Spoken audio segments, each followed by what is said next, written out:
السلام علیکم جی، شفیق امان، خالد کی عمر، عاصم رسیر کے ساتھ میں ہوں عیسیٰ رانا، اور پروگرام خبر کی خبر میں آپ کو خوش آمدید کہتا ہوں۔ حسب معمول ہماری دعا ہے کہ یہ ہفتہ کا آغاز ہے، آج پہلا دن، یہ دن آپ کے لیے بڑا بہتر ثابت ہو، اور پورا ہفتہ، پورا مہینہ، پورا سال آپ کے لیے بہتر ثابت ہو، اور ہمارے پیارے ملک پاکستان کے لیے اچھی خبریں آئیں اور ہم مزید آگے کی جانب بڑھیں۔ اخبارات نے اہم خبروں کو کس طرح ڈسپلے دیا، ایک نظر ڈالتے ہیں۔ نون لیگ کی کامیاب عوامی رابطہ مہم جاری، مانسہرہ میں بڑا عوامی اجتماع، وزیر اعظم کا مانسہرہ کے لیے 1 ارب روپے کے پیکج کا اعلان، مریم نواز کی عمران خان پر تنقید، اور بلوچستان کے بلدیاتی انتخابات کے نتائج کو آج کے تمام قومی اخبارات نے فرنٹ پیجز پر ڈسپلے کیا۔ روزنامہ پاکستان کی سرخی، مانسہرہ کے لیے 1 ارب روپے کے ترقیاتی پیکج، میڈیکل کالج بنانے کا اعلان، خیبر پختونخوا کو پنجاب بناؤں گا، وزیر اعظم شہباز شریف۔ روزنامہ دنیا نے اسی خبر کے لیے ان الفاظ کا چناؤ کیا، موقع ملا تو پختونخوا کو پنجاب بناؤں گا، وزیر اعظم سپر پاور کو دھمکیاں دینے والا پشاور کے بنکر میں چھپ کر بیٹھا ہے، مریم نواز۔ روزنامہ نوائے وقت نے بھی وزیر اعظم اور مریم نواز کے بیان کو سرخی کے طور پر لیا، ڈٹ کر کھڑے ہونے کا دعوے دار زرداری کے پاؤں پڑ گیا، مریم نواز۔ مبینہ آڈیو میں این آر او مانگا، قرضہ اتنا نسلیں بھی نہ اتار سکیں، وزیر اعظم شہباز شریف۔ وزیر اعظم کے بیان کو روزنامہ خبریں نے نمایاں طور پر شائع کیا، پی ٹی آئی کے قرضے آئندہ نسلیں بھی نہیں اتار سکیں گی، وزیر اعظم شہباز شریف۔ روزنامہ نئی بات کی سرخی کے الفاظ ہیں، عمران نے این آر او مانگا، وزیر اعظم شہباز شریف۔ ڈٹ کر کھڑے ہونے کا دعوے دار زرداری کے پاؤں پڑ گیا، سپر پاور کو دھمکیاں دینے والا پشاور کے بنکر میں چھپا بیٹھا ہے، مریم نواز۔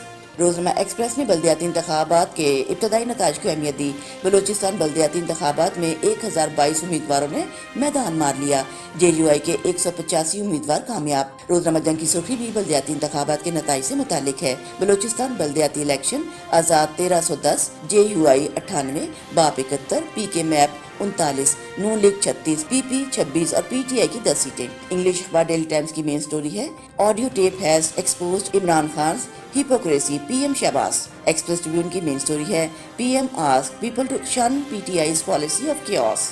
دی نیشن کی ٹاپ سٹوری ہے، P M pledges to develop کے پی لائک پنجاب۔ ڈان اخبار کی ہیڈ لائن سٹوری ہے، پی ایم's 24 hour ultimatum for کے پی سی ایم on آٹا پرائس۔ ایک نظر ڈالتے ہیں جی رن ڈاؤن پہ۔ عمران خان نے این آر او مانگا، وزیر اعظم شہباز شریف۔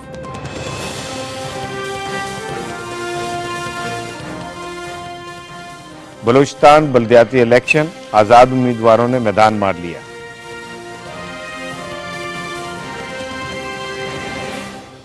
پاکستان کے مسائل کا حل، سیاسی جماعتوں میں میثاق معیشت اور سیاسی رواداری کس قدر ضروری۔ پاک بھارت تعلقات، آج سے آبی مذاکرات شروع ہوں گے۔ مسئلہ فلسطین پر موقف واضح، کسی پاکستانی وفد کے دورہ اسرائیل کا تاثر مسترد، دفتر خارجہ۔ اور آج کے پروگرام میں دی نیوز کا اداریہ ہے، what next for the P T آئی، اور روزنامہ دنیا میں قمر دلشاد صاحب کا کالم ہے، لانگ مارچ کا ڈرامائی اختتام، اور ٹویٹر پہ ٹاپ ٹرینڈ ہے مانسہرہ۔ السلام علیکم جناب۔ وعلیکم کیا حال ہے؟ السلام ٹھیک ٹھاک ہیں خالد صاحب؟ آپ ٹھیک ہیں عاصم صاحب؟ جی اللہ کا شکر ہے۔ اب پہلا دن ہے، اب ہفتے کا پیر ذرا تھوڑا سا 1-2 دن کے ریسٹ کے بعد جب شروع ہوتا ہے تو ذرا جیسے کہتے ہیں گاڑی کو سٹارٹ ہونے میں ذرا وہ لگتا ہے، اس طرح ہوتا ہے، لیکن ایک دفعہ بریک پہ پیر آ گیا، اس پہ ریس پہ پیر آ گیا تو پھر پورا ہفتہ جو ہے وہ نکل جاتا اور پتہ نہیں چلتا۔ کل مانسہرہ میں جلسہ تھا، اور مانسہرہ کے جلسے میں وزیر اعظم عمران خان صاحب اور مریم صاحبہ نے خطاب کیا۔ تو شفیق صاحب، جلسے کے اوپر بات کرنا چاہ رہا تھا میں آپ سے اور دونوں اپنے اینالسٹ سے، لیکن میں نے کہا ذرا پروگرام کے آغاز میں ہمارے دوست سلمان غنی صاحب کے بھائی کا انتقال ہوا، اللہ تعالیٰ انہیں غریق رحمت کرے، اور سلمان غنی صاحب کو اللہ تعالیٰ صبر عطا فرمائے۔ خالد صاحب، جو بھائیوں کا صدمہ ہوتا ہے وہ بڑا تکلیف دہ ہوتا ہے، بالکل۔ پائیاں دے بازو، میاں محمد بخش صاحب کا جملہ تھا۔ تو اس کا مشکل گھڑی میں، تکلیف کی گھڑی میں ہم سلمان صاحب کے ساتھ ہیں، اور دعا گو ہیں کہ اللہ تعالیٰ انہیں صبر جمیل عطا فرمائے اور مرحوم کے درجات جو ہے وہ بلند فرمائے۔ کل مانسہرہ کے اندر جلسہ تھا اور اس میں شہباز شریف صاحب بڑے عرصے بعد ذرا گرج چمک کے بولے ہیں، تو اچھا رسپانس تھا جلسے کا؟ جلسہ بلا شبہ بہت بڑا جلسہ تھا، سارا میں نے لائیو دیکھا۔ اب اس میں ذرا انہوں نے اپنا پولیٹیکل بیانیہ دیا ہے، اور ساتھ مریم صاحبہ نے بھی یہ دیا ہے کہ جو ایکسپوز کیا کہ عمران خان صاحب اب NRO مانگنے پہ آ گئے ہیں، اور پھر آپ دیکھیں کہ وہ اپنا کبھی زرداری صاحب کا حوالہ دیتے ہیں، کبھی ایک اور جو کاروباری اس کو بیچ میں لاتے ہیں، کبھی سپریم کورٹ سے کہتے ہیں کہ مجھے کوئی پروٹیکشن دیں۔ تو یہ سیاسی کمزوری ہے ان کی۔ پھر فواد چودھری صاحب نے بھی کہا تھا کہ مشروط طور پہ ہم اسمبلی میں آنے کو تیار ہیں۔ ان کا مطالبہ ہے کہ ہمیں الیکشن کی ڈیٹ دے دیں۔ میرا خیال ہے ان کو نا الیکشن کی ڈیٹ دے دینی چاہیے، چاہے وہ اگست 2023 کی ہو، ان کا مطالبہ الیکشن ڈیٹ کا ہے۔ اب وہ ان کا وہ نہیں آ رہا کہ فلاں مہینے میں فلاں دن میں فلاں سال میں الیکشن کراؤ، وہ کہتے ہیں جون تک مجھے الیکشن کی ڈیٹ دے دیں۔ وہ ڈیٹ دے دیں تاکہ ملک میں استحکام، اور وہ پھر انہوں نے کہا کہ ہم واپس آئیں گے، یعنی الیکشن کی کوئی یہ ڈیٹ نہیں مانگی الیکشن اس سال یا اگلے سال۔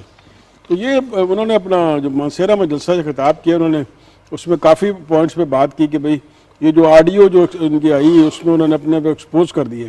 وہ جو کہتے تھے کہ میں امریکہ سے متھا لگانا ہے، اور وہ اب دیکھیں وہ ریفیوج کہاں لیا ہے انہوں نے؟ KP میں۔ KP میں ریفیوج لیا ہے، وہ ذرا اکائی ہے پاکستان کی، اور وہاں سے جناب وہ دھمکیاں دے رہے ہیں کہ ہم جناب فلاں کے خلاف کیس کریں گے، فلاں کے خلاف کیس کریں گے، اور یعنی ایک جو پاکستان کی اکائی اس کو وفاق کے خلاف کھڑا کر رہے ہیں۔ یہ بڑا جو ہے وہ بڑا غلط رجحان ہے، اس طرف نہیں ہونا چاہیے۔ آپ آئیں، آپ موسٹ ویلکم، پارلیمنٹ میں آئیں، اپنا کردار ادا کریں، اور نہ آپ سپریم کورٹ کے پیچھے پھریں، نہ کسی بھی ادارے کے پیچھے چھپیں۔ آپ آئیں اور فیس کریں، پولیٹیکلی آئیں، فیس کریں اور بات کریں۔ حکومت کو بھی اپنا پرائم منسٹر شہباز شریف پہلے کہہ چکے ہیں میرے دروازے کھلے ہیں، وہ کمیٹی بنانے کو تیار ہیں کہ آپ ایک کمیٹی بنا کے اس میں آگے اپنا شرکت کریں اور اپنا پوائنٹ آف ویو دیں۔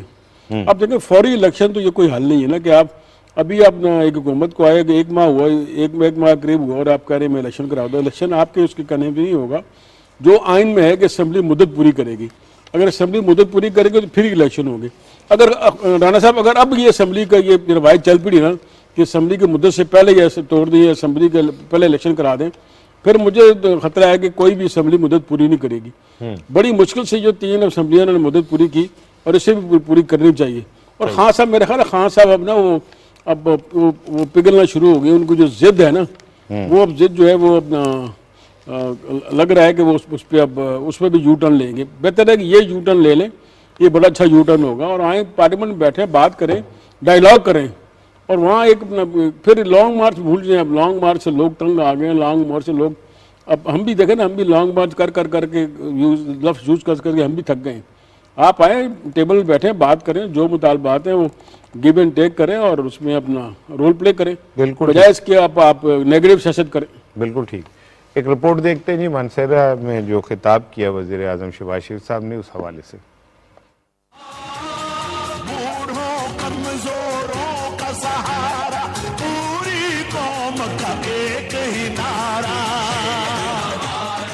میں آپ سے یہ وعدہ کرتا ہوں اس خدائے بزرگ و برتر کو گواہ بنا کر کہ میں اپنی زندگی لڑا دوں گا اور آپ کو خوشحال کروں گا اور پاکستان کو عظیم کروں گا۔ وزیر اعظم شہباز شریف کا کہنا ہے کہ آخری بار وزیر اعلیٰ KPK سے درخواست کر رہا ہوں کہ آٹا سستا کر دیں، 24 گھنٹے میں وزیر اعلیٰ جواب دیں، جواب نہ آیا تو کپڑے بیچ کر سستا آٹا دوں گا۔ انہوں نے کہا کہ موقع ملا تو نواز شریف کی قیادت میں خیبر پختونخوا کو پنجاب بنا کر چھوڑوں گا۔ آج آخری مرتبہ میں وزیر اعلیٰ KP سے درخواست کر رہا ہوں کہ اپنے صوبے کے غریب عوام کے لیے کوشش کرو اور سستا آٹا دو، اور سن لو اگر 24 گھنٹے میں انہوں نے اس کا جواب نہ دیا تو یہ خادم حاضر ہے، جس طرح میں نے وہاں پر کہا تھا آج پھر کہہ رہا ہوں، کپڑے بیچوں گا، سستا آٹا مہیا کروں گا آپ کو۔ مانسہرہ میں جلسہ عام سے خطاب کرتے ہوئے وزیر اعظم شہباز شریف کا کہنا تھا کہ مہنگائی 3.5 سال آسمانوں سے باتیں کرتی رہی، 50 لاکھ گھر دور کی بات، ایک اینٹ نہیں لگائی۔ حکومت کو عوام کی تکلیف کا احساس ہے، 8 کروڑ لوگوں کے لیے 2000 روپے ماہانہ کی سبسڈی دی ہے۔ 50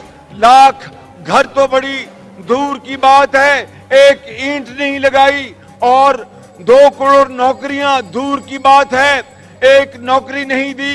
لاکھوں لوگ